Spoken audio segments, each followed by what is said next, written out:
உத்தரப்பிரதேச மாநிலத்தில் அரசு மருத்துவமனையில் ஏற்பட்ட பெரும் தீ விபத்தில் 10 குழந்தைகள் பரிதாபமாக உயிரிழந்தனர். ஜான்சி மாவட்டத்தில் உள்ள மகாராணி லட்சுமிபாய் மருத்துவமனையில் உள்ள குழந்தைகள் தீவிர சிகிச்சை பிரிவு மையத்தில் மின்கசிவு காரணமாக நள்ளிரவில் பெரும் தீ விபத்து ஏற்பட்டது. உடனடியாக பெற்றோர் தங்களது குழந்தைகளை தூக்கிக் கொண்டு வெளியேறிய நிலையில் 10 குழந்தைகள் சிக்கி தீயில் கருகி உயிரிழந்தனர். 2 வார்டுகளில் ஏற்பட்ட தீ விபத்தில் மேலும் பல குழந்தைகள் சிக்கியிருக்கலாம் என கூறப்படுவதால் பலி எண்ணிக்கை அதிகரிக்க வாய்ப்பிருக்கிறது. இதற்கிடையே தீயை கட்டுப்படுத்தும் பணியில் தீயணைப்பு வீரர்கள் ஈடுபட்டுள்ளனர்.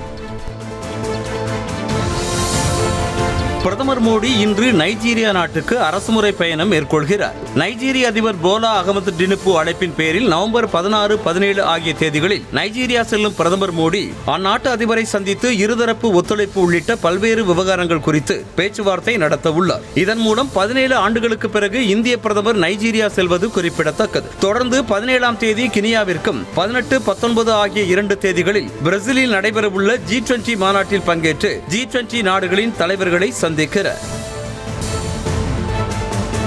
டெல்லியில் இருந்து ஆஸ்திரேலியாவிற்கு கடத்தப்பட இருந்த 900 கோடி ரூபாய் மதிப்புடைய உயர்ரக கோக்கைன் போதைப் பொருளை அதிகாரிகள் பறிமுதல் செய்தனர். நங்லோய் மற்றும் ஜனக்புரி பகுதிகளில் உள்ள கொரியர் அலுவலகங்களில் இருந்து பண்டல் பண்டலாக ஆஸ்திரேலியாவிற்கு போதைப் பொருட்கள் கடத்தப்படவிருப்பதை அறிந்த போதைப் பொருள் தடுப்பு பிரிவு அதிகாரிகள் அதிரடியாக சோதனை மேற்கொண்டு 80 கிலோ கோக்கைனை பறிமுதல் செய்தனர். அது தொடர்பாக இருவரையும் கைது செய்தனர். அதிகாரிகளின் இந்த துரித நடவடிக்கைக்கு பாராட்டு தெரிவித்திருக்கும் உள்துறை அமைச்சர் அமித்ஷா, போதைப் பொருட்கள் நடமாட்டம் எங்கு உள்ளது என்பதை கண்டுபிடிப்பதற்கான தேடுதல் வேட்டை தொடரும் என பதிவிட்டிருக்கிறார்.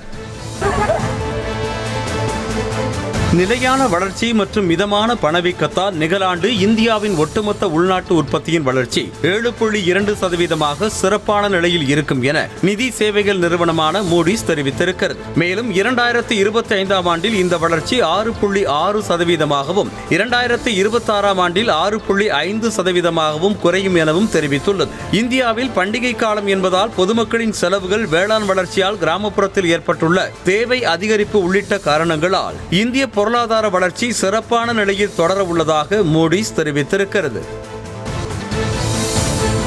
சத்தீஸ்கரில் மது பிரியர்களுக்காக பிரத்யேக செயலியை அம்மாநில அரசு அறிமுகப்படுத்தி இருக்கிறது. பாஜக ஆட்சி நடைபெறும் அம்மாநிலத்தில் மன்பசந்த் என்ற பெயரில் அறிமுகப்படுத்தப்பட்டிருக்கும் இந்த ஆப் மூலமாக எந்தெந்த மதுக்கடைகளில் எந்த பிராண்ட் மது வகைகள் உள்ளன, அவைகளின் விலை என்ன உள்ளிட்டவை பற்றி அறிந்து கொள்ள முடியும். அதே சமயம் தமக்கு விருப்பமுள்ள பிராண்டுகளை வாங்கி வைக்கவும் ஆர்டர் செய்து கொள்ளவும் வசதி ஏற்படுத்தப்பட்டுள்ளது. அரசின் இந்த செயலிக்கு எதிர்க்கட்சியான காங்கிரஸ் கடும் கண்டனம் தெரிவித்தது. இளைஞர்களின் எதிர்காலத்தை சீரழிக்கும் செயலில் பாஜக ஈடுபடுவதாக குற்றம் சாட்டியது.